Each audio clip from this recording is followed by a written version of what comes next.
এবার আন্তর্জাতিক প্রসঙ্গ। সাবেক মার্কিন প্রেসিডেন্ট ডোনাল্ড ট্রাম্পকে হত্যা প্রচেষ্টার সঙ্গে ইরান জড়িত দাবি করে মার্কিন গণমাধ্যমে প্রচারিত খবর বুধবার দৃঢ়ভাবে প্রত্যাখ্যান করেছে তেহরান। এদিকে ট্রাম্পকে হামলাকারী ব্যক্তিকে আইন শৃঙ্খলা বাহিনীর কর্মকর্তারা আগেই সন্দেহভাজন হিসেবে চিহ্নিত করেছিলেন বলে আইন প্রণেতাদের জানানো হয়েছে।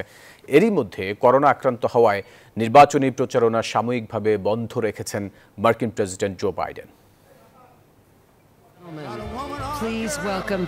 বুধবার মার্কিন জাতীয় নিরাপত্তা কর্মীরা দাবি করেছিল ডোনাল্ড ট্রাম্পকে হত্যার ইরানি ষড়যন্ত্র রয়েছে সন্দেহ করে আগেই সাবেক প্রেসিডেন্টের নিরাপত্তা বাড়িয়েছিল তারা। হামলাকারী ব্যক্তিকেও আগেই শনাক্ত করা হয়েছে বলে দাবি করে আইন শৃঙ্খলা বাহিনী। তবে সে ভিড়ের মধ্যে হারিয়ে যায় বলে আইন প্রণেতাদের জানানো হয়েছে, এমনটাই বৃহস্পতিবার তথ্য দিল বিবিসি। এদিকে হত্যা প্রচেষ্টার সঙ্গে ইরান জড়িত দাবি করে মার্কিন গণমাধ্যমে প্রচারিত খবর বুধবার দৃঢ়ভাবে প্রত্যাখ্যান করল তেহরান। মার্কিন গণমাধ্যমের দাবি ভিত্তিহীন এবং উদ্দেশ্য প্রণোদিত বলে জানান ইরানের পররাষ্ট্র মন্ত্রণালয়ের মুখপাত্র নাসের কানানি।